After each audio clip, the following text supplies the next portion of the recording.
పుట్టిన నెలకు మీ వ్యక్తిగత లక్షణాలతో ఏదైనా సంబంధం ఉందని ఎప్పుడైనా ఆలోచించారా? మీ పుట్టిన నెల ఆధారంగా మహాభారతంలోని ఏ పాత్ర మీ వ్యక్తిత్వాన్ని ప్రతిబింబేలా ఉంటుందో తెలుసుకోవాలనుకుంటున్నారా?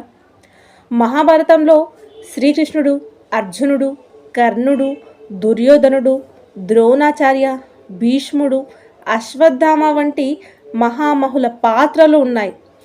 వీటిల్లో మీరు పుట్టిన నెల ఆధారంగా మీ వ్యక్తిత్వం వారిలో ఎవరిని పోలి ఉంటుందో ఇక్కడ చూడండి. జనవరి నెలలో పుట్టినవారు మతపరమైన ధోరణి కలిగిన వారుగా ఉంటారు. మహాభారతంలోని యుధిష్ఠిర్లాగా ఉంటారు. ఫిబ్రవరిలో జన్మించినట్లయితే దుర్యోధనుల అహంభావం, స్వార్థపరులు కావచ్చు. మార్చిలో పుట్టిన వారైతే భీష్ముడిలా నిశ్చయించుకుంటారు. తాము చేపట్టిన పనులను పూర్తి చేయటం వారి యొక్క ప్రాధాన్యత.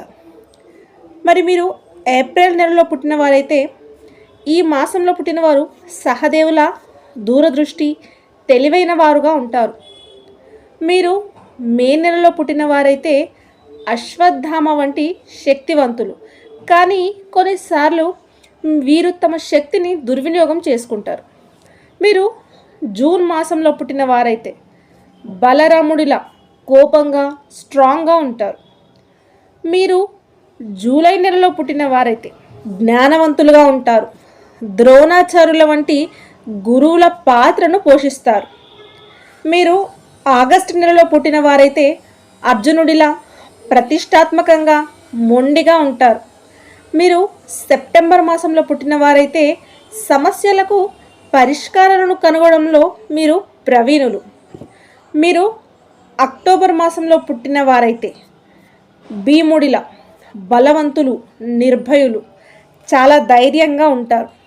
మీరు నవంబర్ నెలలో పుట్టిన వారైతే శకునిలాగా కుటిలత్వం, కుట్రలు చేసే స్వభావం కలిగిన వారు.